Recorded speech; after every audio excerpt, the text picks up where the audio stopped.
Dünyanın her tarafında olduğu gibi ülkemizde de içinde bulunduğumuz toplumda halkın Müslümanın birçok İslam ülkelerinde olduğu gibi Türkiye'de de helal gıdaya riayet etme, haram gıda hassasiyeti gittikçe zayıflamaktadır.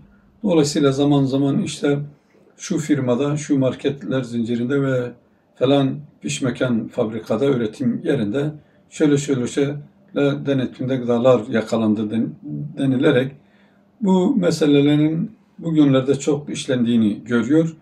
Dolayısıyla kardeşlerim biz de haram gıdaya dikkat edip helalle yetinme açısından İslam'ın bu konudaki uygulamasını kısa öz kelimelerle anlatmaya çalışacağız. Kardeşlerim, haram ve helallar bellidir. Arada kalanlar, meşkuk olan, şüpheli olan yerler var. Kendinizi onlardan koruyunuz. Demek ki bir Müslümanın haram olduğunu bilerek ona tevessül etmesi mümkün değildir.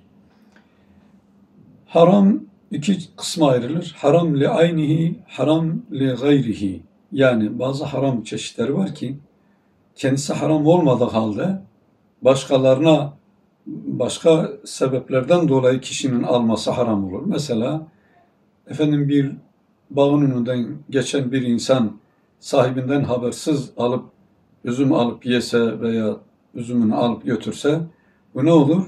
O üzümü çalan adama haram olur. Bu haram li gayridir. Üzümün kendisi haram değildir fakat sahibinden habersiz aldığı için haramdır. Bir de haram li aynihi var. Mesela domuz eti, kan, işte başkası adına kesilen ve leş kesilmeden ölen hayvanlar gibi veya eti caiz olmayan hayvanların etlerinin yenilmesi gibi bunlar da haram li aynidir. Gıdanın haram olup olmamasında bir, üreticiye bakan yönü var. 2, satıcıya bakan yönü var. 3, tüketiciye bakan yönü var. 4, sisteme bakan yönü var. Yani devleti yönetenlere düşen görevleri vardır. Kardeşlerim, haram ve helal gıdada şüpheye düştüğümüz yerde çok zararı olmadığımız müddetçe kesin helal olduğunu bilmediğimiz bu tip gıda maddelerini almamamız lazım. Çünkü haramı yiyen bir toplumun ibadetlerinde tembellik, iffet ve namusunda bir duyarsızlık, aile bütünlüğünde bir sarsıntı, kişilerin birbirine bakış açılarında insani değerlerin o manevi tutumu insanda kaybolur. Bu 4 haslet haram gıda yiyen insanda kaybolur. Üreticilerin haram gıdayı Müslümanlar için değil de genel olarak üretiyorum deyip de piyasaya işte üzerinde ismini yazıyorum denilmiş olsa bile haram gıdayı üretmek Müslüman bir üretici için caiz değildir. Ne pahasına olursa olsun. 2, haram gıdayı satın alıp onun ticaretini yapmak bir Müslüman tüccar için caiz değildir.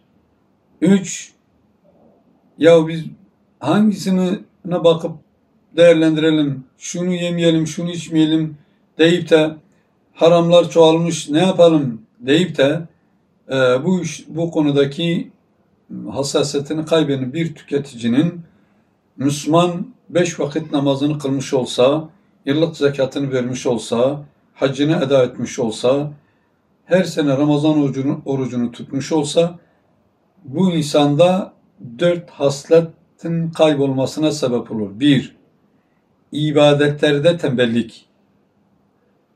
2, hayatının merkezindeki sevap, günah mefkuresinin, bu fikrin zayıflaması.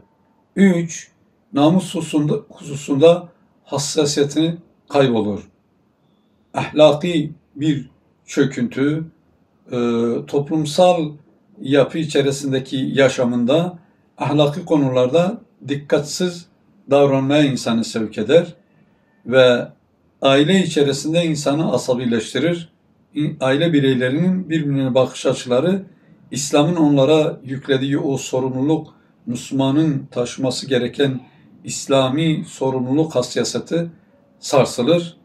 ve insanın toplum içerisindeki insanlara bakış açısında insani değerler değil, maddi değerler ön plana çıkarak maddi menfaatiyle çelişen her şeye karşı çıkar, maddi menfaatiyle bağdaşan her meseleye boynu bükerek itaat eder ve ona uymaya çalışır.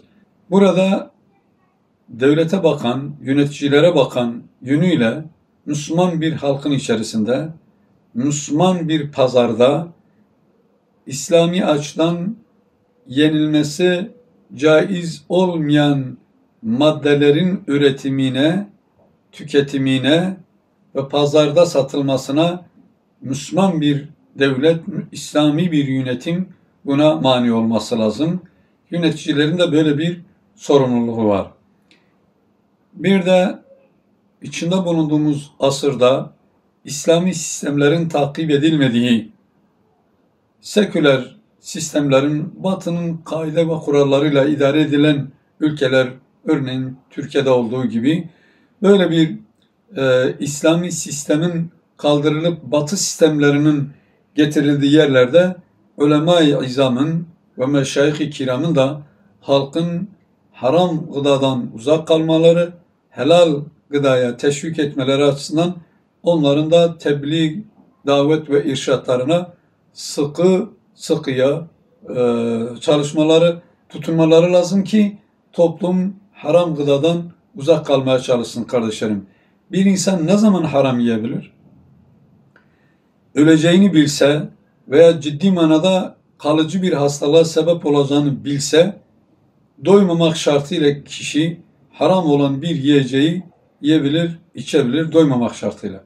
Fakat öyle bir ihtiyaç yokken, durup dururken ya işte falan market, pişmerken, bakkal biraz uzak, kim buradan her gün falan yere gidecek, pişmeken yere gidip gelecek diyerekten helal haramı tercih etmek hususunda tembel davranmamak lazım kardeşlerim.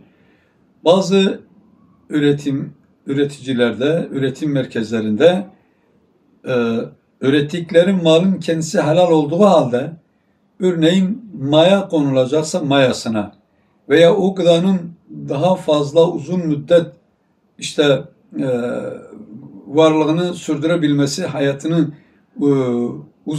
onun hayatının uzatılması, gıda olarak kullanılması, kullanma müddetinin uzatılması için, yani uzun müddet bozulmaması için o helal gıdaya konulan mayaların da helal mayalar olması lazım. Diyanet İşleri Başkanımızın,